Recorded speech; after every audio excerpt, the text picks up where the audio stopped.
लक्ष्य पूरा होगा या नहीं, यह सोचे बिना हमें सिर्फ बेहतर से बेहतर अच्छी कोशिश करनी चाहिए। श्रीमद् भगवत गीता में दिए श्री कृष्ण के विचारों को सफलता का मूल मंत्र कहा जाता है। इन विचारों को जीवन में उतार कर हर व्यक्ति सफल हो सकता है और खुशहाल जीवन व्यतीत कर सकता है। प्यारे साथियों, भगवान श्री कृष्ण जी बोलते हैं कि तुम सिर्फ वो करो जो तुम्हारे वश में है और मैं वो करूँगा जो तुम्हारे वश में नहीं है। यानी मैं हिलते हुए पानी को स्थिर करूँगा ताकि तुम्हें निशाना लगाने में परेशानी ना हो, लक्ष्य प्राप्त करने में कोई परेशानी ना हो। तुम सिर्फ बेहतर से बेहतर करने की कोशिश करो। भगवान श्री कृष्ण ने ये बात किसको बताई? किसने श्री कृष्ण जी की बात मानकर बेहतर कोशिश की और उसने अपने लक्ष्यों को प्राप्त किया। तो प्यारे साथियों, श्री कृष्ण जी की कृपा आप सभी पर बनी रहे। सर्वप्रथम आगे बढ़ने से पहले आप सभी प्यारे साथियों को सुरेंद्र कोहली का जय श्री कृष्णा।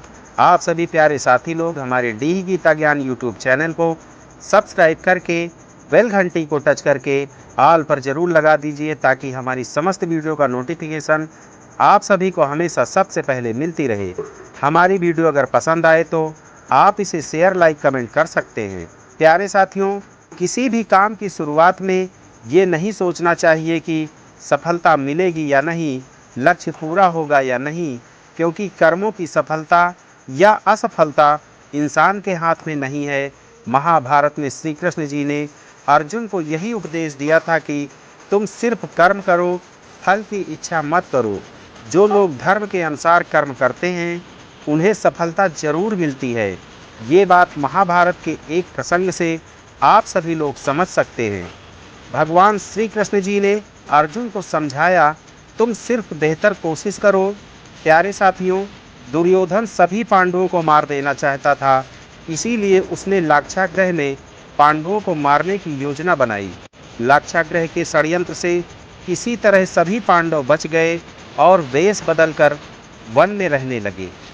प्यारे साथियों, उस समय राजा द्रुपद ने राजकुमारी द्रौपदी का स्वयंवर आयोजित किया था।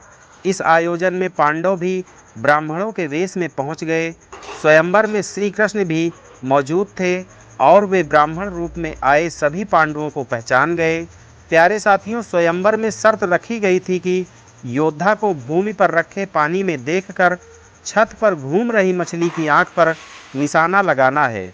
जो योद्धा इस शर्त को पूरी कर देगा उससे द्रौपदी का विवाह होगा। भगवान श्री कृष्ण जी बोले कि तुम सिर्फ वो करो जो तुम्हारे वश में है और मैं वो करूँगा जो तुम्हारे वश में नहीं है। यानी मैं हिलते हुए पानी को स्थिर कर दूंगा ताकि तुम्हें निशाना लगाने में कोई परेशानी ना हो। तुम सिर्फ बेहतर से बेहतर करने की कोशिश करो। श्री कृष्ण जी की बात मानकर अर्जुन ने बेहतर कोशिश की और उसने मछली की आंख में निशाना लगा दिया और निशाना भी सही लग गया और अपने लक्ष्य को अर्जुन जी प्राप्त कर गए। यानी द्रौपदी की शादी पांडवों के साथ हो गई। तो प्यारे साथियों, इस प्रसंग से हमें यह सीख मिलती है कि हमें अच्छी से अच्छी कोशिश करनी चाहिए, मेहनत करनी चाहिए। कर्म करते समय फल की इच्छा नहीं करनी चाहिए। अगर फल हमारे पक्ष में नहीं आता है तो निराशा का सामना करना पड़ता है। अपना काम पूरी ईमानदारी से करेंगे तो सफलता जरूर मिलेगी। प्यारे साथियों, यह जानकारी शास्त्रों के आधार पर है। हमारा चैनल किसी भी बातों की पुष्टि नहीं करता है। हमारा उद्देश्य केवल आपको मोटिवेशनल जानकारी देना है। आप अपने किसी विशेषज्ञ की सलाह ले सकते हैं कि अपने लक्ष्यों को कैसे प्राप्त करें। श्री कृष्ण जी की कृपा आप सभी पर बनी रहे, आपकी हर मनोकामना पूर्ण हो। तो प्यारे साथियों, मिलते हैं अगली किसी अन्य वीडियो में। तब तक के लिए आप सभी को सुरेंद्र कोहली का जय श्री कृष्ण।